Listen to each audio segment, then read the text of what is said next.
करवावहै तेजस्विनावधीतमस्तु मा विद्विषावहै।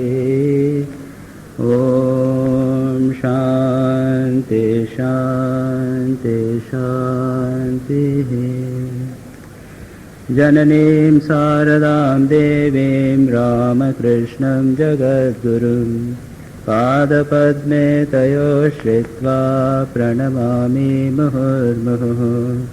नमः श्रीयतिराजाय विवेकानन्दसूरये सच्चित्सुखस्वरूपाय स्वामिने तापहारिणे। आज हम मेडिटेशन के संबंध में ये हमारी तीसरी क्लास होगी। हम लोगों ने प्रारंभ में सबसे पहले दिन ध्यान क्या है, क्यों किया जाता है, इस विषय पर कुछ चर्चा की थी। दूसरे दिन मेडिटेशन के कुछ स्टेप्स की बात भी की थी और उसके बाद में आज हम मेडिटेशन के और कुछ स्टेप्स पर विचार करेंगे। पहले तो मैं यह जानना चाहूँगा कि आप लोगों में से कितने लोगों ने प्रैक्टिस करने का प्रयत्न किया था। Very good, better number, very good. और मेरा यह सुझाव है कि अगर आपको कुछ कठिनाइयाँ हैं, कुछ प्रॉब्लम्स हों, तो मुझे लिख कर दे दें क्वेश्चंस, क्योंकि किसी न किसी प्रकार से प्रॉब्लम्स उठेंगी ही और डिफ़िकल्टीज होंगी और उसको डिस्कस कर लेंगे, सॉल्व कर लेंगे तो ठीक रहेगा। फॉर एग्ज़ाम्पल, दृष्टांत के स्वरूप एक सज्जन ने आकर मुझसे कुछ चर्चा की और उन्होंने यह कहा कि मैं एक इनिशिएटेड डिसाइपल हूँ, मेरी दीक्षा हो गई है और मैं ध्यान करता हूँ। मैंने स्पष्ट रूप से कहा और यह बात मैं आप लोगों को सभी से कहना चाहूँगा कि अगर आप किसी ध्यान की पद्धति में इनिशिएटेड हैं, आप उसे रेगुलरली करते रहे हों, तो उसे करते रहिए। कृपया चेंज न करें, परिवर्तित न करें, उसे करते रहिए।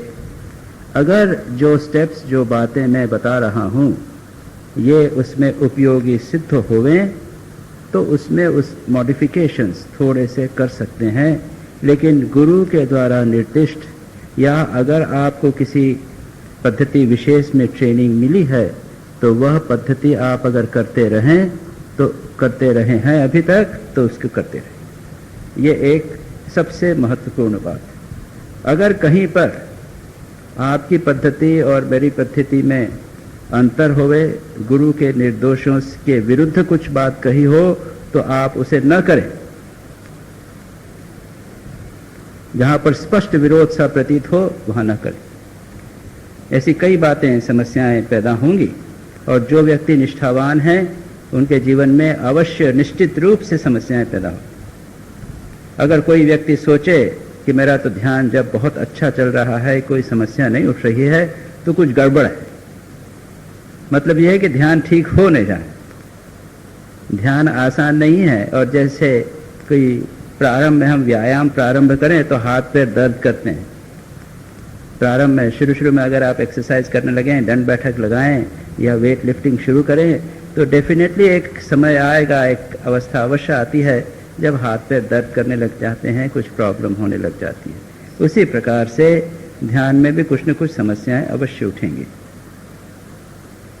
और एक और कुछ मेरे पास में एक प्रश्न आया है, लेकिन इसकी चर्चा मैं अध्ययन करने के बाद मैं अगली बार या व्यक्तिगत रूप से इस पर करूँगा। तो हमने ध्यान के संबंध में कुछ स्टेप्स या प्रिपरेशंस देखी थी। हमने कहा था एक स्थान निर्दिष्ट कर लीजिए। अगर आपके यहाँ कुछ निर्दिष्ट स्थान है, आप बेडरूम में एक छोटे से स्थान में कर लिया है और अच्छी तरह बना हुआ है तो कोई बात नहीं, बहुत अच्छी बात है, उसको डिस्टर्ब मत कीजिए। स्वस्थ साफ रखिए स्थान को, हाथ मुंह धोकर या स्नान करके स्वच्छ वस्त्र लेकर बैठिए। लेकिन जैसा मैंने कहा कि उसके बदले उसके बारे में बहुत अधिक एम्फेसिस न होवे। Don't be too fastidious about it also. एक और इम्पॉर्टेंट बात जो मैं पिछली बार नहीं कह सका वह है कि अगर जिस समय ध्यान करना हो उस समय पेट हैवी नहीं होना चाहिए। पेट हल्का होवे, या तो चाय पी ली या बिल्कुल खाली पेट अगर कर सके तो बहुत अच्छा है। अगर भरे हुए पेट खाने के बाद आप करेंगे नहीं हो सकेगा, ध्यान बिल्कुल नहीं हो सकेगा। और इसलिए जो लोग सीरियस हैं वो लोग तो थोड़ा थोड़ा खाते हैं, थोड़ा खाया 2-2 घंटे 3-3 घंटे बिल्कुल थोड़ा सा खाया और जितना अधिक ध्यान हो सका उतना का। अधिक ध्यान अगर पेट भर जाएगा तो आलस आएगा, ब्लड जो है वो पेट में जाएगा, मस्तिष्क में नहीं जाएगा। अच्छा, अब इसके बाद में ये प्रिलिमिनरीज हैं या प्रिपरेशंस हैं, उसके बाद में हम प्रिलिमिनरीज से स्टार्ट करते हैं। पहला है पोस्चर, कैसे बैठना, ये सबसे महत्वपूर्ण बात है। आसन, तो पहली स्टेप है आसन। अब आप लोग चाहे तो कुर्सी पर बैठ सकते हैं, अगर पालथी मारकर जमीन पर बैठने की आपकी आदत होवे, जो युवक हैं जवान हैं, आप लोगों में देख रहा हूँ कुछ लोग हैं जो कम उम्र के हैं, वे जमीन पर जैसे हम लोग हिंदुस्तानी लोग ऐसे पालथी मारकर बैठते हैं वैसे बैठें। इसको कहते हैं सहज आसन या फिर अर्ध पद्मासन, एक पैर ऊपर एक पैर नीचे, या फिर पद्मासन। तो ये किसी से सीख लेना चाहिए। और इनसे क्या होता है, ये जो हम लोगों की भारतीय पद्धतियां हैं हम आपको बताएंगे, अगली बार से हम ये सब निकाल देंगे, कुर्सियां निकाल देंगे। पीछे कुछ कुर्सियां लगेंगे, नीचे से केवल कारपेट रहेगा, उस पर आप बैठेंगे और मैं बताऊंगा कैसे बैठना। तो बैठने में हम लोग जो भारतीय हैं, हम लोग जो ज़मीन पर बैठते हैं इस तरह से, तो होता क्या है कि नीचे तो एक चौड़ा बेस होता है ना, अपने पैरों का, क्रॉस्ड लेग्स का, अपने जांघों और पैर बैठकर एक क्रॉस बेस, अच्छा बेस हो, चौड़ा बेस हो जाता है, उसके ऊपर हमारा शरीर टिकता है। ये आप देखिएगा, ये फिजियोलॉजिकली, फिजिक्स की दृष्टि से भी बड़ा अच्छा है, स्टेबल। एक चौड़ा बेस, जब कभी हमारे पास कुछ भी वस्तु रखनी होती है, जैसे ये माइक है, तो माइक आपने देखा कि एक चौड़ा बेस है, हैवी बेस, और उसके ऊपर यह माइक लगा हुआ। तो अगर आप इसमें बैठने के अभ्यस्त हों तो बहुत अच्छा है। लेकिन दुर्भाग्य यह है कि आधुनिक हवा के कारण हम लोग कुर्सी पर बैठने के अभ्यस्त धीरे धीरे अधिक होते चले जा रहे हैं। और बहुत से लोगों के लिए अगर अभी इस उम्र में आप ध्यान प्रारंभ करें तो नीचे बैठना कठिन हो जाएगा।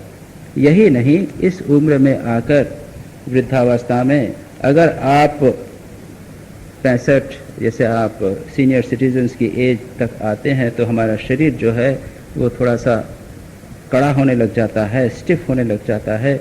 और ऐसे में अगर आप रेगुलरली नियमित रूप से नीचे बैठते थे तब भी संभवतः कुछ समस्या हो सकती है। तो ऐसे में मेरा सुझाव है कि 1 इंच या 2 इंच का एक कुशन अपने पुट्ठों के नीचे रख लें। आपने देखा होगा, जो लोग आरती में देखते हैं मुझे, मैं बैठता हूँ तो 1-1.5 इंच का एक छोटा सा मैंने कुशन रख लिया है अपने पुट्ठों के नीचे, उस पर बैठता हूँ, पैरों को नीचे रखता हूँ। तो इससे यह जो कमर में एंगल है वह एक्यूट नहीं होता, थोड़ा सा उसमें रिलैक्सेशन हो जाता है। कुछ हो तो और भी कर सकते हैं, 6 इंच का रख लें, या कभी कभी एक 6 इंच का एक स्टूल या चौकी रख लें, उस पर बैठें, पैर नीचे रखें। जिस प्रकार आप यहाँ पर कुर्सी पे बैठे हुए हैं, पैर नीचे रखे हुए हैं, उसके बदले एक छोटी चौकी भी हो सकती है, इससे छोटी 6 इंच की चौकी भी हो सकती है, उस पर बैठ के देख लें। थोड़ा सा नरम होवे, बहुत कड़ा भी नहीं होवे और बहुत बिल्कुल नरम, ऐसा ना स्पंज होवे कि आप उसके अंदर घुस जाएं, ऐसा लगे कि उसके अंदर चलेगी। बिल्कुल नरम होने से स्टेबिलिटी नहीं होती। गीता में भगवान स्पष्ट रूप से कहते हैं, क्या कहते हैं, कुश अजिन और उसके ऊपर एक रेशम का कपड़ा। कुश होवे, कुश क्या है? सबसे नीचे जो है वह अधिक स्टेबल है, वो बिल्कुल थिक है, अपने जिसे कहते हैं कड़ा है। उसके ऊपर अजिन या जो एक मृग चर्म है वह थोड़ा सा नरम है, और उसके ऊपर एक रेशम जो अपने पैरों को आपको लगे ना। अगर आप ज़मीन पर बैठेंगे तो आपके घुटने, आपके एड़ी, इसमें चोट लगेगी।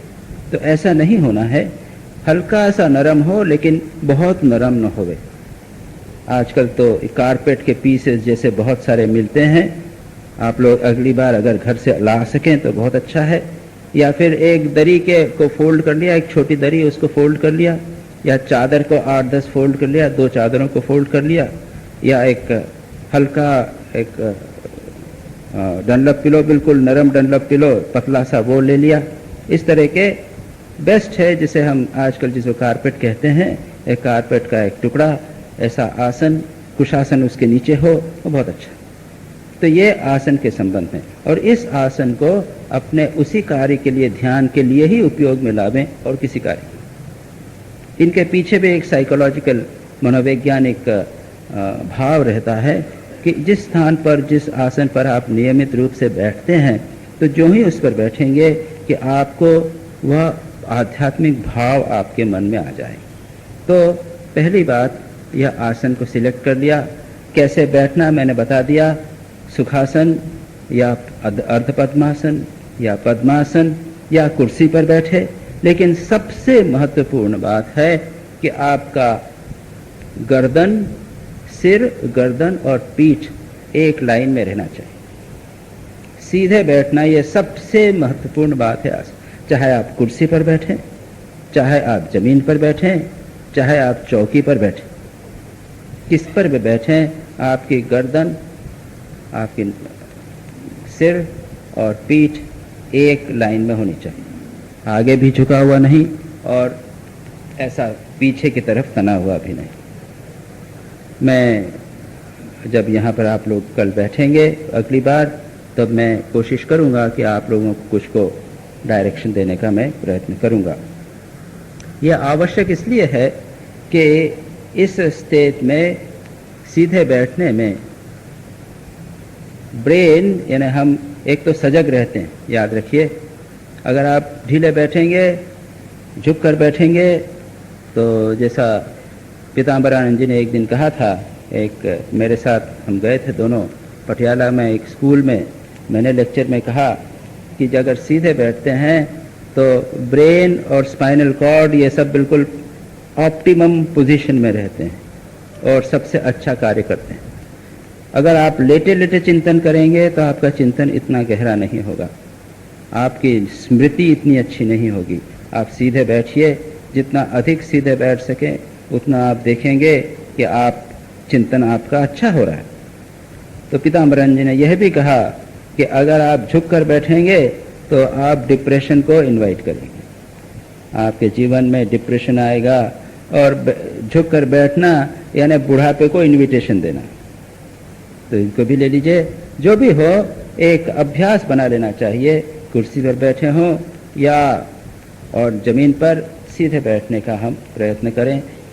प्रारंभ में जिनको आदत नहीं है थोड़ी कठिनाई हो भी सकती है, लेकिन एक बार अभ्यास हो जाने के बाद ऐसी स्थिति आएगी कि आप झुककर बैठ ही नहीं सकेंगे। जब भी कहीं बैठेंगे तो आपको लगेगा कि मैं उठ के बैठ जाऊँ, सीधा बैठ जाऊँ। एक बार ये अभ्यास हो गया तब ये बहुत लाभ होगा। आप जहाँ कहीं भी जाएंगे ऐसे सीधे बैठने का आप अभ्यास कर लेंगे, आप बैठना चाहेंगे। यह सबसे महत्वपूर्ण बात। और दूसरी महत्वपूर्ण बात जो पतंजलि कहते हैं, आसन के संबंध में 2 बातें कहते हैं। स्थिर सुखम आसनम, स्थिर होना चाहिए और सुख होना चाहिए, यानी it should not hurt you. आसन में कहीं पर आपको कष्ट नहीं होना चाहिए। और दूसरा, आप जितनी देर बैठेंगे, 15 मिनट मैंने प्रारंभ में कहा, उसको बढ़ाकर 45 मिनट मैंने ऑप्टिमम कहा था। 45 मिनट आप बैठेंगे, उसमें आपका शरीर का कोई भी अंग हिलना डुलना नहीं चाहिए, स्थिर। अब यहाँ पर आपकी दो समस्याएं आएंगी। याद रखिए, मैंने ये गाइडेड मेडिटेशन कोर्सेज स्टूडेंट्स के लिए, कॉलेजेस के, आईआईटी वगैरह के बच्चों के लिए मैंने कई कोर्सेज लिए हैं। तो 70-80 बच्चे आते हैं, ज़मीन पर बैठते हैं और दूसरे दिन फिर उनसे बात करते हैं। नेक्स्ट संडे को तो पूछता हूँ कि तुम लोगों ने घर पे किया प्रैक्टिस, कॉलेज स्कूल में किया, अपने हॉस्टल में किया, कमरे में? कहते हैं हाँ। कौन सा पार्ट सबसे डिफ़िकल्ट लगा, क्या डिफ़िकल्टी आई? उसी दिन, जिस दिन गाइडेड मेडिटेशन होता है, उस दिन ही सबसे बड़ी डिफ़िकल्टी आती है ये आसन।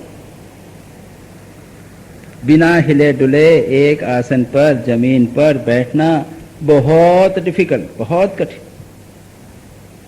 बहुत। सबसे बड़ी डिफ़िकल्टी ध्यान की है ये आसन में बैठना। और विशेषकर आपकी उम्र में अगर आप प्रारंभ कर रहे होंगे तो आपको बड़ी कठिनाई होगी।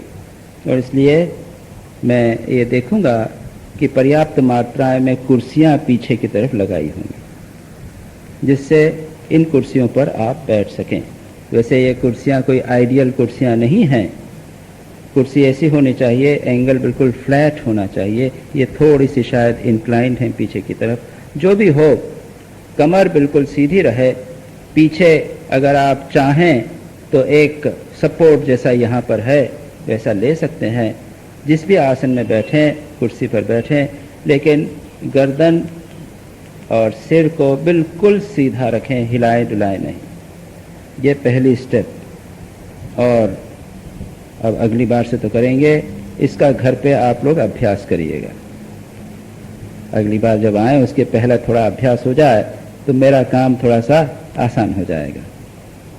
उसके बाद में, एक बार बैठने के बाद में, याद रखिए हमने पहले ही कह दिया था कि ध्यान के प्रारंभ कहने के पहले ही, या बैठने के पहले या बैठने के ठीक बाद में थोड़ा सा किसी आध्यात्मिक पुस्तक का पाठ करते हैं। हम लोग यहाँ पर जब पिछली बार, अगली बार करेंगे तब उसमें से गीता के कुछ अंश का पाठ करेंगे। उस अंश का जिसमें ध्यान की प्रक्रिया का वर्णन है, या स्वामी विवेकानंद ने जहाँ पर ध्यान का वर्णन किया है, इस प्रकार की कुछ ऐसे अंश का पाठ करेंगे जिससे मन हमारा उसके लिए तैयार हो जावे, मेंटल प्रिपरेशन हो जावे। ये प्रिपरेशन ऑफ ए मूड, मन को तैयार करना ध्यान के लिए यह आवश्यक है। तो बैठकर थोड़ा सा पाठ कर लिया। उसके बाद हमने मान लिया कि अगरबत्ती जला दी है, दीपक जला दिया है या फूल जला लग दिया है, वातावरण अच्छा बन गया है, और उसके बाद में हम बैठ गए हैं। और अब उसके बाद में एक प्रार्थना करनी चाहिए। ये एक प्रार्थना बहुत महत्वपूर्ण चीज। याद रखिए, यह जो मैं ध्यान की पद्धति आप लोगों को बता रहा हूँ, ये रामकृष्ण मिशन परंपरा में अधिकांश गुरुओं ने दी है ये पद्धति। और इन पद्धति में बहुत सारी छोटी छोटी स्टेप्स हैं। ये स्टेप्स अपने आप में, प्रत्येक स्टेप अपने आप में एक ध्यान पद्धति बन जाते हैं। तो पहले कहते हैं प्रार्थना। प्रारंभ करने के पहले हाथ जोड़कर हम कुछ प्रार्थना करेंगे। अभी हमने प्रारंभ किया, ओम सहना भवतु सहनौ भुनक्तु सह वीर्यं करवावहै इत्यादि। तो इस प्रार्थना के का भाव क्या है कि हम दोनों, यानी गुरु और शिष्य, एक साथ में पढ़ें। जो हम पढ़ें वह हम आयत्त कर सकें। हम दोनों के बीच में द्वेष न होवे, हमें शक्ति प्राप्त होवे इत्यादि। ये सुंदर प्रार्थना है। बहुत सारी प्रार्थनाएं हमारे परंपरा में विद्यमान हैं। ये प्रार्थनाएं दो प्रकार की होनी चाहिए। एक तो भगवान को प्रणाम, अपने गुरु को प्रणाम, और गुरु के गुरु को प्रणाम, जो गुरु परंपरा है उसको प्रणाम, और भगवान को प्रणाम। या फिर विश्व के सभी धर्मों के पैगंबर, सभी धर्मों के गुरु, सभी धर्मों के आचार्य इत्यादि को प्रणाम। तो पहला है प्रणाम परक प्रार्थना। उसमें हम अपनी विनती करते हैं और उसके साथ में यह प्रार्थना करते हैं कि हमारी साधना, हम जो ध्यान कर रहे हैं, इसकी बाधाओं को कृपया दूर करो। मन में यह बात कि हम अपनी इसकी बाधाएं दूर होवे। तो एक तो प्रणति, विनम्रता, इससे भगवान की कृपा, गुरु की कृपा, संत महापुरुष जो विश्व के हैं, हम सभी के प्रति अपना प्रणाम करेंगे। उन सब की जो कृपा, उससे हमारे साधना की बाधाएं दूर होती, उनके वाइब्रेशंस के साथ, उनके स्पंदनों के साथ एक तादात्म्य, तारतम्य हमारा बनता है। उसके बाद में एक और प्रार्थना हमें करनी चाहिए, और वह है संसार के सभी प्राणियों के कल्याण की। सर्वे भवन्तु सुखिनः इत्यादि जो प्रार्थना है, सभी संसार के सभी प्राणियों के कल्याण के लिए भी प्रार्थना करनी चाहिए। इस प्रार्थना को बहुत महत्व दिया गया है।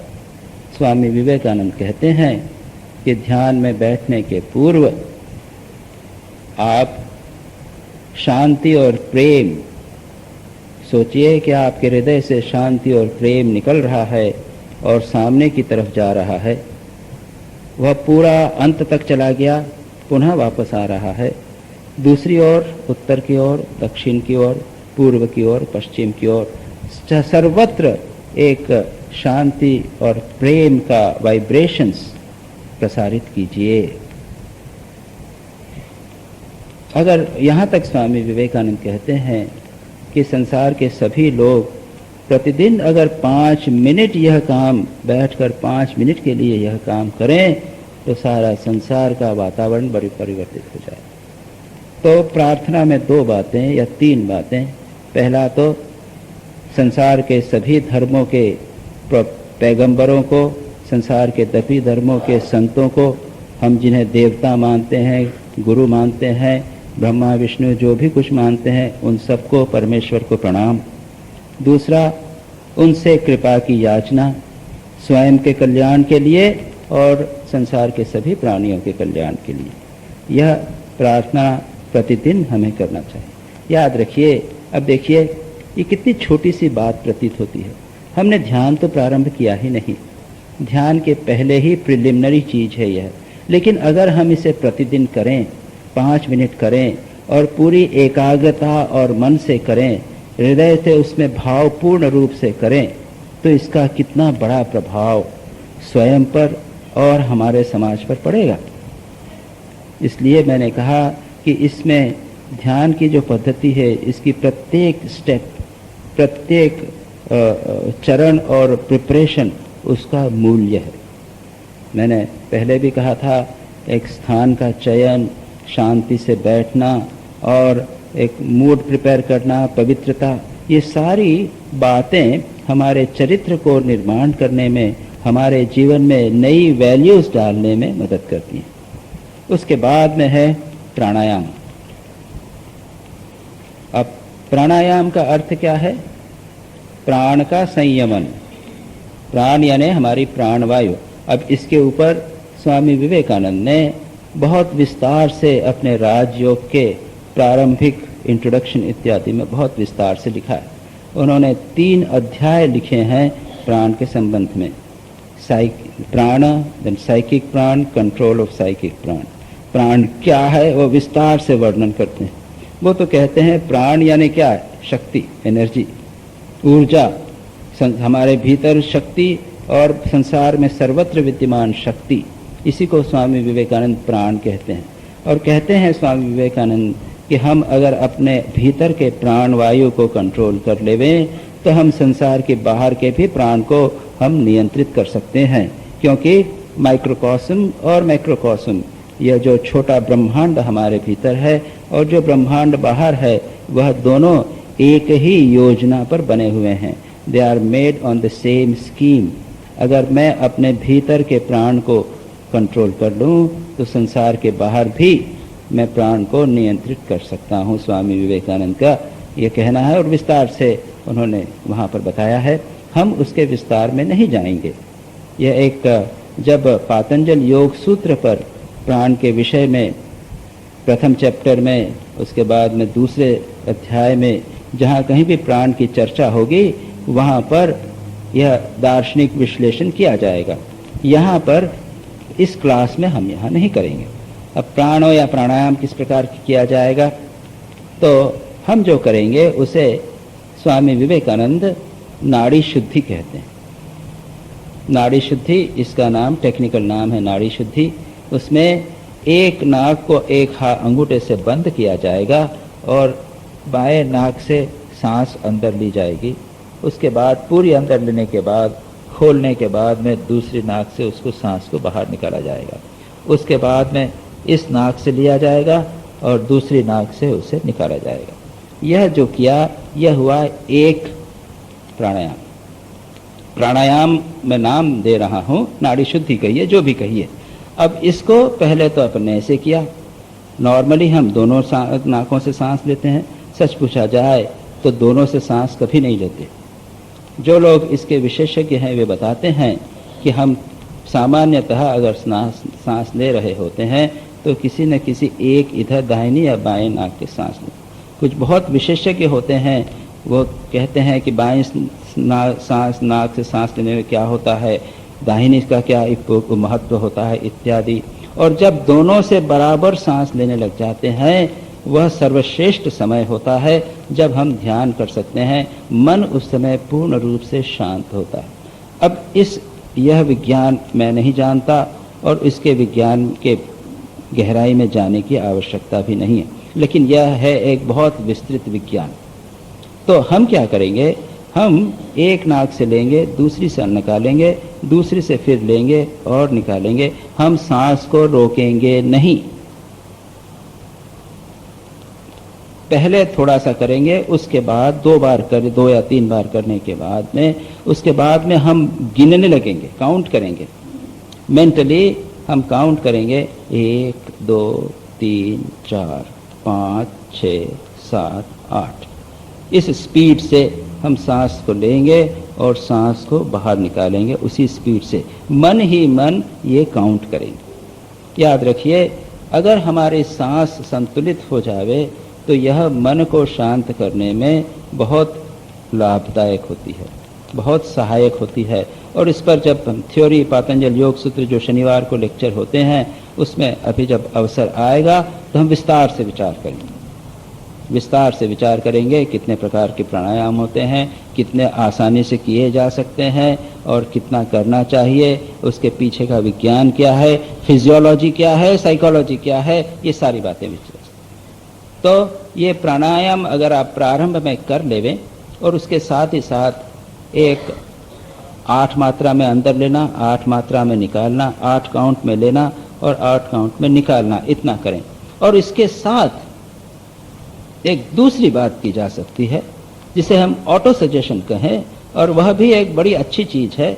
वह यह कि जब सांस अंदर लेवें तब यह सोचें कि मैं प्रेम, पवित्रता, शक्ति और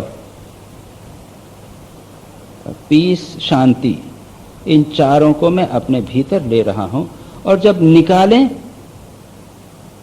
तो सोचें कि मैं अपवित्रता, अशांति, हिंसा, घृणा और दुर्बलता को मैं बाहर निकाल रहा हूं। I am breathing in peace, purity, strength and bliss. I am breathing out impurity, weakness, उसका विपरीत जो भी हो वो मैं निकाल रहा।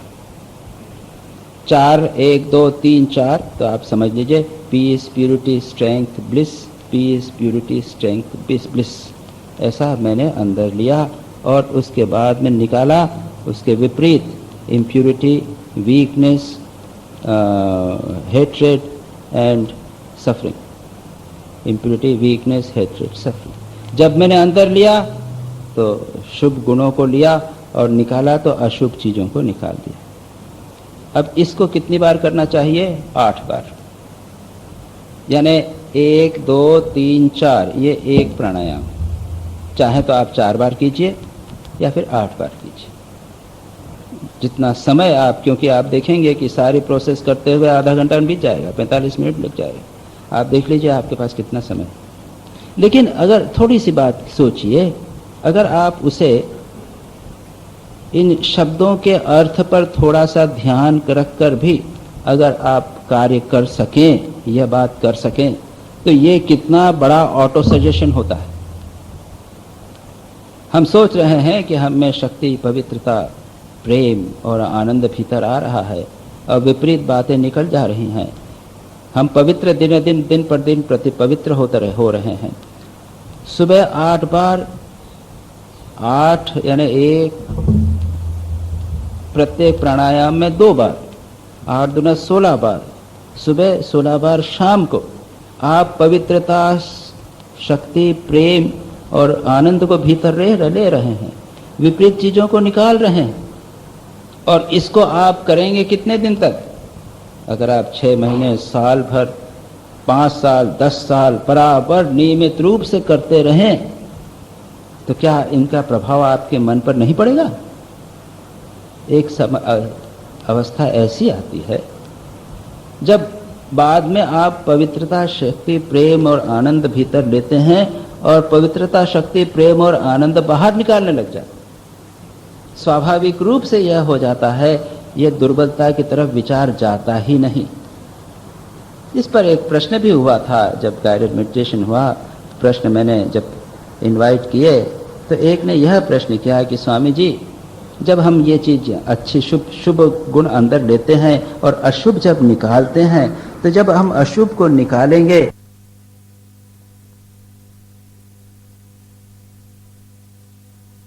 और इन्हीं को बाहर निकालिए। बहुत अच्छी बात। तो सांस का तो हम अभ्यास कर ही रहे हैं, उसके साथ में ये ऑटो सजेशन दिए जाएं, अवश्य दिए जाएं।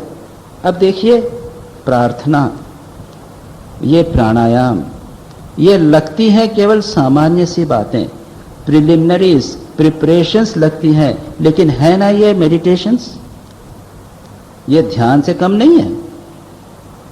इसीलिए मैंने कहा कि प्रत्येक स्टेप को ध्यान की, अगर आप पूरे विचार के द्वारा मन को कंसंट्रेट करके अगर इसको लगाया जाए तो बहुत लाभ होता है। इसके बाद में आसन, प्रार्थना, प्राणायाम, ये 3 हो गया। चौथी बात है अवेयरनेस। अवेयरनेस एक साक्षी भाव का अभ्यास। इसमें मैं आपको इंस्ट्रक्शंस दूंगा और अगर आपको बाद में अभ्यास हो जावे तो आप उसे मन ही मन कर भी कर सकते हैं। कुछ लोग उसे तेजी से कर सकते हैं, कुछ लोग उसे धीरे कर सकते हैं, कुछ लोग इसे अधिक महत्व दे सकते हैं, कुछ लोग उसे कम महत्व दे सकते हैं। इस प्रत्येक व्यक्ति की रुचि के ऊपर निर्भर है। ये अवेयरनेस क्या है? इसमें इसका आपको संकेत कई स्थानों पर मिलता है। स्वामी ब्रह्मानंद जी, इटर्नल कंपेनियन, एक बहुत बड़ी मस्त पुस्तक है। अच्छा, कृपया करें एक बात मैं कह दूं। अंत में मैं आपको कुछ पुस्तकों के बारे में बता दूंगा, रेफरेंस बुक्स आज बता दूंगा कौन सी पुस्तकें इसके लिए आप रेफर कर सकते हैं। बहुत अच्छी किताबें हैं ध्यान के संबंध में, 3-4 किताबें मैं आपको अवश्य बताऊंगा। तो क्या करना है? वहाँ ब्रह्मानंद जी कहते हैं कि ध्यान करने के पहले शांति से बैठ जाओ, प्रार्थना इत्यादि कर लो। उसके बाद में अपने मन में जो विचार उठ रहे हैं उनको निष्पक्ष रूप से देखो, अपने मन के साक्षी बनो। हमारे मन में एक संभावना है, मन की क्षमता है कि मन अपने आप को 2 में विभक्त कर सकता है। एक मन जो दूसरे मन को देखे, एक मन बन जाए वॉचडॉग और दूसरा मन इधर उधर घूम रहा है। हम बोलते भी तो हैं, आज मेरा मन बड़ा चंचल है, मुझे गुस्सा आ गया, इत्यादि इत्यादि। लेकिन कभी कभी हम जब मन चंचल होता है तब नहीं जानते, जब चंचलता चली जाती है, जब हमें भान होता है तब बोलते हैं। लेकिन अभ्यास के द्वारा हम अपने मन को 2 में विभक्त कर सकते हैं। एक मन तो साक्षी और दूसरा मन जो चंचल। ऐसा करते ही आप देखेंगे कि मन तत्काल शांत हो जाता है। जैसे एक शैतान बच्चा है घर में, आपका बच्चा है या बिटिया है, बड़े शैतान है, घर में उछल कूद करते रहते हैं, शैतानी बच्चों का स्वभाव है। लेकिन अगर उनको यह पता चल जाए कि मम्मी या पापा देख रहे हैं तो वो चुपचाप हो जाएंगे, वो सावधान हो जाएंगे, वो लोग शांत हो जाएंगे। तो मन को जैसे ही पता चल जाए कि कोई उसे देख रहा है तो मन एकदम शांत हो जाता है। लेकिन इसके पहले, मन को मन से देखने के पहले एक दूसरी प्रक्रिया भी है, जो है शरीर को देखना। मन को देखने की तो बात बाद में, शरीर को देखना उससे आसान है। आप बैठ जाइए, मैं आपको ये अब प्रैक्टिस करके बोलता जाऊंगा और आप करेंगे। मन ही मन आप आंख बंद रहेंगे और आप अपने मन से अपने पैर को देखेंगे, अपने मन को एड़ी पर ले जाएंगे, उसके बाद में दाहिने घुटने पर, उसके बाद जांघ पर, उसके बाद कमर को, उसके बाद फेफड़े को, सीने को, उसके बाद आप दाहिना हाथ देखिए, मन ही मन देखिए, फिर बायां हाथ देखिए। अब आप चेहरे को देखिए, अपने मन को अपनी दाहिनी आंख पर ले जाइए, बाईं आंख पर ले जाइए, नाक पर ले जाइए, होठों को देखिए मन ही मन। इसके बाद में अपने सारे शरीर को देखिए, मानो आप शरीर के बाहर हैं और बाहर रहकर आप अपने शरीर को देख रहे हैं, जिस प्रकार मैं आपके शरीर को देख रहा हूं। कुछ लोग तो कर रहे हैं, बड़ी प्रसन्नता हुई मुझे, इसको हम आपसे करवाएंगे और आप देखेंगे कि आप निश्चित रूप से यह अनुभव करेंगे कि आप शरीर से भिन्न हैं। आप एक्सपेरिमेंटली यह प्रूव हो जाएगा, एक्सपेरिमेंटली यह डिमॉन्स्ट्रेट हो जाएगा कि आप शरीर नहीं हैं, आप शरीर से भिन्न हैं। क्यों? आप तो पूरे शरीर को देख पाएंगे, मन ही मन आप उससे अपने आप को पृथक कर लेंगे। और अगर इसको एक नियमित रूप से अभ्यास किया तो यह तो आप कह ही सकते हैं कि मैं शरीर नहीं हूं, मैं आत्मा हूं, मैं शरीर से भिन्न हूं, पृथक हूं। आप शरीर से एक फ्रीडम का अनुभव करेंगे। जब दुख कष्ट आएंगे तब आप दुख कष्ट से विचलित नहीं होंगे। ये एक बहुत बड़ा लाभ हो। ये एक स्पिरिचुअल ध्यान, देखिए ध्यान के पहले की प्रिलिमिनरीज हैं, ये तैयारियां हैं, उसमें ही इतनी बड़ी, इतनी इम्पोर्टेंट प्रैक्टिसेस हैं कि आप अगर उसको करें तो बहुत लाभ होगा। और यह जो प्रैक्टिस है, इसको प्रैक्टिस को आप लंबा कर सकते हैं जैसा चाहें। किसी दिन इच्छा हुई तो कर लिया, जिस दिन मन बहुत चंचल है उस दिन इस प्रैक्टिस को करिए। उस दिन अगर आप ध्यान करने का, मन को एकाग्र करने का प्रयत्न करेंगे तो यह कठिन होगा। वृद्धावस्था में जब मन पर नियंत्रित करना कठिन हो जाता है, उसमें मेरा सुझाव है कि एक यह प्रैक्टिस होवे और उसके साथ ही साथ मन को मन के द्वारा देखने की भी प्रैक्टिस हो, जो मैंने अभी आपको बता दिया। तो पहले हम शरीर को देखेंगे और उसके बाद में हम मन को देखेंगे। अब मन को देखने के बारे में मैं इंस्ट्रक्शंस आपको नहीं दे सकूंगा। आपको मैं केवल इतना ही कहूंगा कि अब आप आंखें बंद रहेंगी, मन को, अपने मन को दो भागों में विभक्त कीजिए, एक भाग दूसरे भाग को देखे। मैं इतना मात्र कह सकूंगा, उससे अधिक मैं नहीं, क्योंकि आपके और मेरे विचार भिन्न हैं। हाँ, शरीर के बारे में मैं कह सकता हूँ कि आप दाहिने हाथ को देखिए, बाएं हाथ को मन से देखिए, अपनी गर्दन को मन से देखिए, इत्यादि इत्यादि तो मैं कह सकता हूँ। लेकिन मन को मैं नहीं कर, मन के बारे में आपको मैं समय दूंगा 4 मिनट 5 मिनट का, आप इस प्रकार से कीजिए। ठीक है? तो ये हुई नेक्स्ट स्टेप। इसके बाद में ध्यान, वास्तविक ध्यान प्रारंभ होता है। देखिए, जल्दबाजी नहीं करिएगा। ये प्रत्येक स्टेप मैं आपको समझा रहा हूँ, प्रत्येक स्टेप का अपना महत्व है और धीरे धीरे अगर आप समय देकर प्रत्येक स्टेप को करेंगे तो इसका दूरगामी बहुत बड़ा शुभ प्रभाव पड़ेगा। धीरे धीरे आपके जीवन में शांति आएगी, परिवर्तन आएगा, आपके जीवन में एक मुक्तता का, एक फ्रीडम का अनुभव होगा। तो उसके बाद में है ध्यान, और मैंने इस ध्यान को आपको सबसे पहले दिन ही बता दिया था। मैंने पहले दिन ही एक्सरसाइज दे दी थी। मैंने कहा था कि अगर सिर्फ मैं थ्योरी कहूँगा तो लोग दूसरे दिन नहीं आएंगे। कुछ आप करना चाहते हैं, मैंने कहा था कि एक आसन पर बिना हिले बैठकर आँख खोलकर किसी चित्र को देखिएगा। तो ये हुआ फर्स्ट स्टेप ऑफ मेडिटेशन। लेकिन इसके पहले उसके साथ में जब आँख खोलकर आप किसी चित्र को देखें तो उसके साथ मन ही मन किसी मंत्र का जप भी करें। अगर आप किसी मंत्र का जप अभी से करते ही हैं तो करिए, और नहीं तो ओंकार का जप कीजिए। अब गुरु ने अगर कोई मंत्र दिया है तो उसका मंत्र जपते कर वही करिए, अथवा ओंकार का जप कीजिए या राम का जप कीजिए, ओम नमः शिवाय, जो आपको ठीक लगे किसी एक मंत्र का मन ही मन जप कीजिए और उस चित्र को देखते रहिए। अगर वह चित्र आपके मंत्र के उपयुक्त होवे तो अच्छी बात है। कोई भी चित्र ले लिया और मन ही मन जप मत। अब यहाँ पर याद रखिए, मैंने कहा भी था कि दो प्रकार के लोग होते हैं, दो प्रकार के मेंटल मेकअप्स होते हैं। कुछ लोग शब्द प्रवण होते हैं, कुछ लोग रूप प्रवण होते हैं। कुछ लोग जिसे कहते हैं नेम एंड फॉर्म, कुछ लोग नाम प्रवण होते हैं यानी कर्ण प्रवण, कुछ लोग सुनकर अधिक समझते हैं, कुछ लोग देखकर अधिक समझते हैं। अब हम धर्म में ध्यान की पद्धति में इन दोनों बातों का समावेश कर लिया जाता है। इसलिए जब किसी शिष्य को मंत्र दीक्षा दी जाती है तब उसको एक नाम दिया जाता है कि भाई इस नाम का जप करना और इस रूप का ध्यान कर। कहीं पर रूप नहीं दिया जाता, केवल नाम दिया जाता है। यह भी होता है।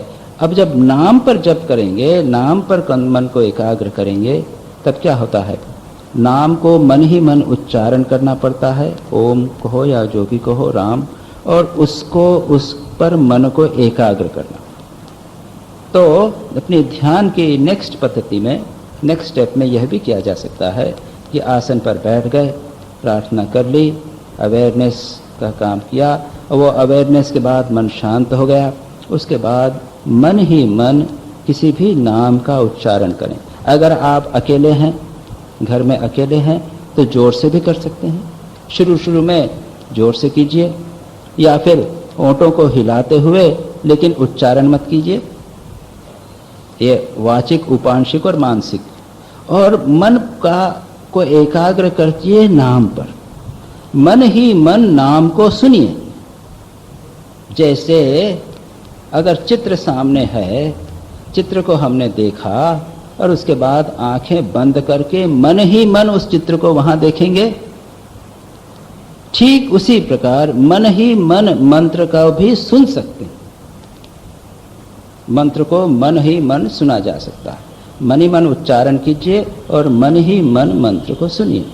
जैसे हम भजन गाते हैं, जब गाते हैं जोर से तो हम मुंह से बोलते हैं और कान से सुनते हैं, और जब हम मुंह से नहीं बोलते तब मानसिक कान से सुनेंगे। तात्पर्य क्या है, उसके अर्थ पर मन को एकाग्र करेंगे।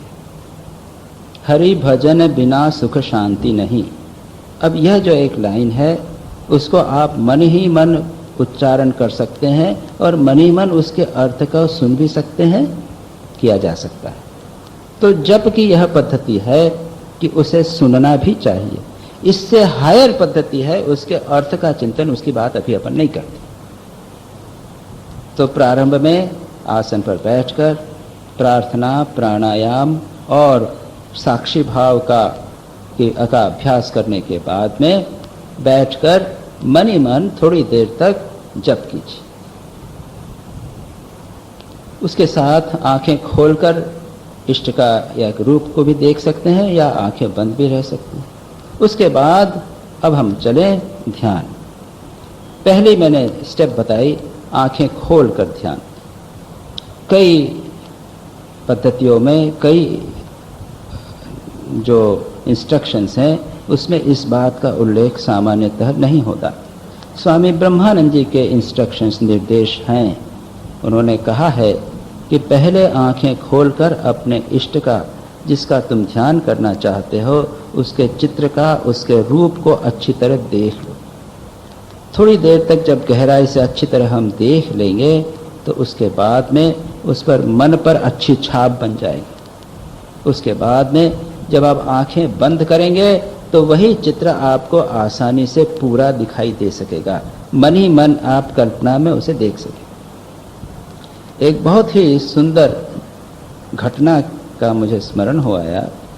माँ शारदा के एक बालक शिष्य थे, उनके मास्टर माँ शारदा के शिष्य थे। ये बालक माँ शारदा के पास नहीं गया था और ये मास्टर बड़े स्ट्रिक्ट थे, डिसिप्लिनरी थे, तो ये बच्चे उनसे डरते थे। उन कह नहीं सकते थे कि श्री राम कृष्ण का चित्र हमें दो, हमें माँ शारदा के पास ले जाओ इत्यादि। तुम बच्चे हो, क्या समझोगे इन सब आध्यात्मिक बातों को। तो बच्चों से वे बात नहीं करते थे। लेकिन इस बालक ने मास्टर महाशय के घर पर, उनके जो टीचर थे उनके घर पर, मास्टर महाशय यानी माँ नहीं, उनके टीचर के घर पर उन्होंने श्री राम कृष्ण का चित्र देखा। बड़ा अच्छा लगा। वो चित्र रखना चाहते थे लेकिन माँ बोलने की हिम्मत नहीं हुई, मांगने की हिम्मत नहीं हुई। तो क्या किया, जब भी श्री राम अपने गुरु के पास, मास्टर के पास जाते तो आंखें से एक टक लगा के श्री राम कृष्ण के रूप को बड़ी अच्छी तरह देख, प्रतिदिन जब भी जाते 10-15 मिनट तक बिल्कुल एक टक लगा के उसको देख लेते।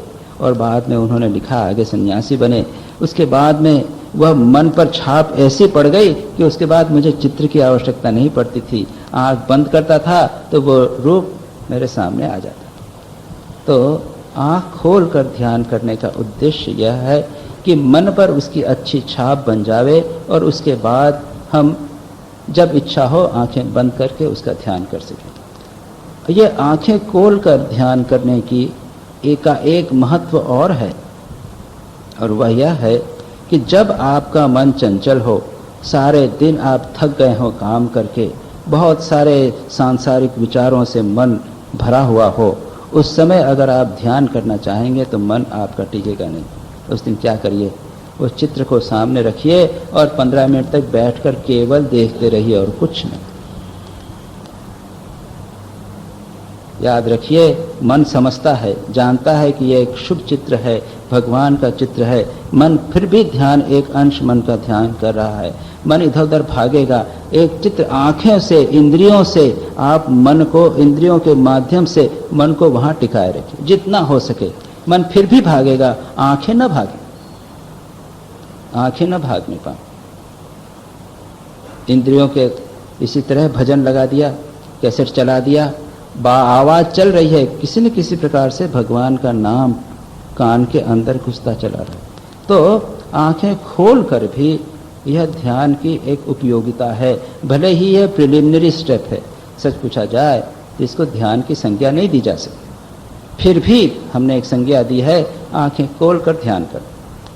दूसरी स्टेप है आंखें बंद करके ध्यान कर। वहीं बैठे बैठे उसके बाद आंखें बंद कर ली और उसी चित्र को वहीं सामने कल्पना करते रहे।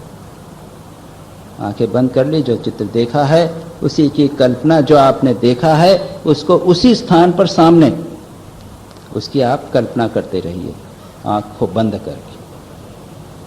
अब मन इधर उधर भागेगा, उसको लाने का प्रयत्न कीजिए, मन को भागने मत दीजिए।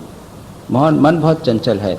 आंखें जैसे ही बंद की, इंद्रियों का छुटकारा मिल गया, इंद्रियों के कारण मन रुका हुआ था, इंद्रिय जैसे छूट गया, बस मन बंबई, कलकत्ता, मद्रास, नाना रूपों को जाने भागने लगेगा। पुनः मन को वहां ले आइए। अगर और कठिनाई हो तो आंखें फिर खोल लीजिए।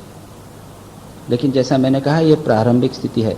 कभी कभी यह प्रारंभिक स्थिति बहुत समय तक बनी रहती है। दुर्भाग्य यह है हमारा, हम समझते हैं कि हम बहुत ध्यानवान कर सकते हैं। हम लोग अधिकारी नहीं हैं इसे। कुछ संप्रदायों में मैंने सुना है, वैष्णव संप्रदायों में 6 महीने तक व्यक्ति को बस आंखें खोलकर ही ध्यान करने को बोला जाता है। हम इतना तो नहीं करेंगे। 5 मिनट आंखें खोलकर देख लिया, फिर आंखें बंद कर ली और उसी चित्र को अपने सामने देखते रहे। अगर दिक्कत हुई तो फिर आंख खोल ली, फिर देख लिया, फिर आंखें बंद कर, और उसके बाद उसी स्थान पर उस चित्र को देखते रहें और कहीं नहीं, मन को और कहीं नहीं जाने दें। तीसरी स्टेप है, उसके बाद में यह अधिक को थोड़ी कठिन स्टेप है, और उसमें यह कल्पना की जाती है कि हमारे हृदय के अंदर एक स्थान है। याद रखिए, ये हमारा जो सीना है, सामने पीठ है, पीछे पीठ है, सामने सीना है, इसके बीच में एक स्पेस है ना, एक जगह तो है। इस जगह के अंदर मांस है, हृदय है, फेफड़े हैं, रक्त है, ये सब भरा हुआ है इसके अंदर। कल्पना कीजिए कि यह जगह खाली है। कल्पना कीजिए कि यह जगह खाली है, छोटा सा एक कमरा जैसा, एक छोटा सा बक्सा जैसा चैम्बर है, छोटा सा, यह चारों तरफ से पूरा खाली है। इसको कहते हैं हृदय आकाश। आकाश यानी स्पेस। तो पहले ये कल्पना करेंगे कि यहाँ पर एक स्पेस है। उसके बाद कल्पना कीजिए कि इस स्पेस में, हृदय में नीचे की तरफ एक कमल, 8 पंखुड़ी वाला, लाल रंग का, सुंदर, बिल्कुल ताजा खिला हुआ, फ्रेश, ऐसा 8 पंखुड़ी वाला एक कमल है नीचे के हिस्से। फिर कल्पना करेंगे कि जो चित्र हमने वहां देखा था आंख खोलकर, उसको लाकर उसमें यहां बिठाने का प्रयत्न करेंगे। यानी जिस कल्पना से हमने एक चित्र को सामने देखा था, आंखें खोलकर हमने चित्र को सामने देखा, उस चित्र को आंखें बंद करके बाहर कल्पना की थी, उसी चित्र को बाहर से लाके यहाँ पर रखते हैं। तो यहाँ पर एक स्पेस है, हृदय आकाश, उसमें हृदय कमल, और उसके ऊपर हम जिसका इष्ट का ध्यान करना चाहते हैं उसको बिठा दिया। स्वामी विवेकानंद कहते हैं, कोई रूप नहीं चाहते तो यहाँ कल्पना कीजिए कि एक ज्योति है, जैसा सूर्य है उस प्रकार की ज्योति। अब इसके बाद की अगली स्टेप्स जो है वो और भी महत्वपूर्ण है। यहाँ हमने सोचना है कि यह जो आकाश है, यह स्पेस है, यह अंधेरा नहीं है। ऐसा लगता है कि चारों तरफ से बंद है। सोचिए कि इसमें ज्योति है, मानो सूर्य है, इसके भीतर सब कुछ ज्योतिर्मय है। जो कमल है वह भी ज्योतिर्मय है, जो रूप इष्ट है वो भी ज्योतिर्मय है। ये सारा का सारा जो कमरा जैसा है वह सब छोटा सा चैम्बर या डब्बा, यह ज्योति से भरा हुआ है। हमारे इष्ट भी ज्योतिर्मय है।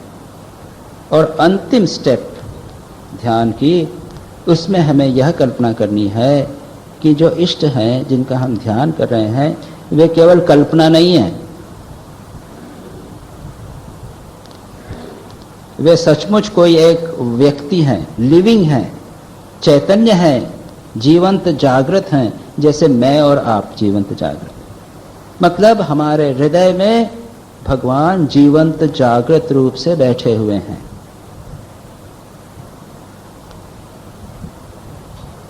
और उसके बाद में यह भी सोचना है कि जीवंत जागृत भी नहीं है, आनंदपूर्ण है, ज्योतिर्मय है, जीवंत जागृत हैं, आनंदपूर्ण हैं, हमारे हृदय के अंदर बैठे। और यह जब स्टेप आ जाएगी तो इस स्टेप को जितने लंबे समय तक बनाए रखे सकें उतने लंबे समय तक बनाए रखना चाहिए। यही है अंतिम ध्यान की सीढ़ी। उसके बाद में ध्यान का समाप्ति। ध्यान करने के बाद में अचानक उठना नहीं है अपने स्थान से, थोड़ी देर तक बैठे रहना है, हाथ जोड़कर,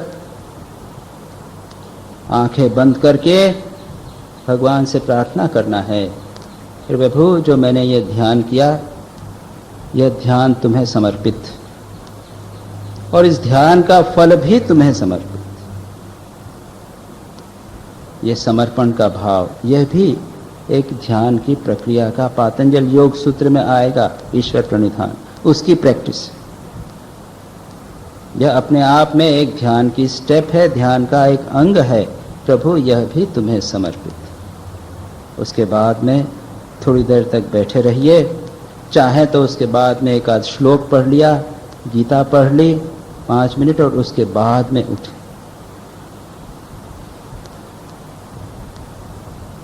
उसके बाद थोड़ा सारा दिन में ये भाव बनाए रखना चाहिए। काम करते हुए भी अगर टेबल पर कोई अच्छा चित्र रखा हो, या फिर कुछ भजन गुनगुनाते रहें, किसी न किसी प्रकार से वही भाव अगर सारे दिन बनाए रखें तो ध्यान में भी उसमें लाभ होता है और इसका ध्यान का प्रभाव भी लंबे समय तक बना रहता है। तो ध्यान का यह एक सारे दिन कुछ न कुछ किसी न किसी प्रकार से चित्र के माध्यम से, भजन के माध्यम से, लोगों से सत्संग के माध्यम से, अपने मित्रों से इसके बाद चर्चा करके इस भाव को बनाए रखने का प्रयत्न करना चाहिए। साथ ही अपने जीवन में थोड़ा सा हार्डशिप होवे, थोड़ा सा तपस्या का भाव होवे, थोड़े कठोर बनने का हम प्रयत्न करें। हम लोग बिना कुशन से सब जगह नरम नरम, एयर कंडीशनिंग, खाना पेट भर के सब अच्छा अच्छा चाहते हैं। वो थोड़ा सा एक तपस्या का भाव अगर हमारे जीवन में आवे तो ये ध्यान में लाभप्रद होता है। और महत्वपूर्ण बात, जल्दबाजी नहीं करें। मुझे प्रसन्नता है कि बहुत सारे हाथ उठे, लेकिन ये हाथ साल भर के बाद कितने उठेंगे, कितने बने रहेंगे, यह एक बड़ी बात। जैसा मैंने प्रारंभ में कहा था और फिर कहूँगा, ठंडा इनको को करना, मेडिटेशन करना है, अपने जीवन का अभिन्न अंग बनाना है। जिस प्रकार हम खाना खाते हैं, व्यायाम करते हैं, स्नान करते हैं, उसी प्रकार से ध्यान करना है। ध्यान उससे लाभ हो या न लाभ हो, इसकी बात ही नहीं करना। लेकिन मैं आपको स्पष्ट कहता हूँ, आपको आध्यात्मिक अनुभूति की बात छोड़ दीजिए। महत्वपूर्ण बात यह होगी कि आपका जीवन शांत होगा, आप संयत हो जाएंगे। प्रतिदिन अगर प्रारंभ में 5 मिनट भी अगर आपका ध्यान अच्छा हो जाएगा तो आप देखेंगे कि सारा दिन अच्छा जाएगा। आप प्रसन्न होकर, शांत होकर मन से निकलते हैं। इसकी अंत में समाप्त करता हूँ मैं एक कहानी, छोटी सी कहानी कह के अपनी बात समाप्त करता हूँ। अगली बार से आप लोग अगर कोई आसन ला सकें अपने साथ में तो बहुत अच्छा है। हम लोग प्रयत्न करेंगे कि आपको बैठने की व्यवस्था हो। मैं भी नीचे ही बैठूंगा, या तो इस प्लेटफॉर्म पे बैठ जाऊंगा और आप लोग भी पीछे बैठेंगे। हम लोग व्यवस्था करने का प्रयत्न करेंगे। स्वामी ब्रह्मानंद जी, जिनका नाम आप बहुत से लोग जानते हैं, श्री राम कृष्ण के शिष्य थे, स्वामी विवेकानंद के गुरु भाई थे, एक बहुत महान आध्यात्मिक गुरु थे। वे, उनका संस्मरण एक उनके शिष्य ने बताया जो उनके सेवक थे। वे बेलूर मठ में प्रातःकाल उठकर, जैसे आप हम लोग जैसे ही उठकर शौच के लिए या जाते हैं तो सुबह 4 बजे उठते थे और बेलूर मठ में जहाँ पर कमरा था उसके बाहर उन्हें जाना पड़ता था। अटैच बाथरूम, लेटरिन जैसा नहीं था उस समय के, पहले ज़माने में तो नहीं रहते थे। वो 4-5-6 कदम उनको खुले बरामदे से होकर जाना पड़ता था और वो बाथरूम में जाते थे। और एक रस्सी लगी रहती थी, एक तार लगा रहता था, उस पर उनका टॉवेल या अंगोछा रहता था। वो आंखें बंद करके ही उठते थे। यानी याद रखिए, इन महापुरुषों का रात भी ध्यान में ही बीतती। वो इतने गहरे ध्यान में, निद्रा और ध्यान में अंतर ही संभव न होता हो, तो वे आंखें बंद करके उठते थे। हम भी कई बार जैसे अंधेरा हो उठते हैं, कमरे में उठते हैं, उठकर हम जानते हैं किस ओर हमें जाना है, हम चले जाते हैं। आंखें बंद करके उठे और जाते हुए वो गमछा, टॉवेल उठाते थे, कंधे पे डालते थे, बाथरूम में जाते थे और अपना काम करके और वापस आंखें बंद करके आकर अपने बिस्तर पर बैठकर ध्यान करते थे। अभ्यास हो गया था। एक दिन गलती से वो टॉवेल वहाँ पर नहीं था, उनके सेवक ने वो टॉवेल नहीं रखा था वहाँ पे। जैसे ही वह गए, उन्होंने हाथ लगाया, टॉवेल नहीं। बोले, अरे टॉवेल कहाँ है? वो सेवक उठ गए थे, वो दौड़ के आए और उन्होंने टॉवेल उनके हाथ में दिया। लेकिन तब तक उन्होंने उनको अच्छा नहीं लगा, क्योंकि वो मन उनका किस भाव में था, भगवान का चिंतन कर रहे थे। और अचानक टॉवेल का चिंतन आ गया। टॉवेल तो स्वाभाविक रूप से ये क्रियाएं होती रहती हैं सबकॉन्शियसली। उन्होंने टॉवेल तो लिया, लेकिन उसको ऐसा धक्का मारा, बड़ा बलिष्ठ शरीर था, वो गिर गए। खुद वर्णन करते हैं कि ऐसा उन्होंने धक्का मारा और कहा, सारा दिन खराब कर दिया, सारा दिन खराब कर दिया।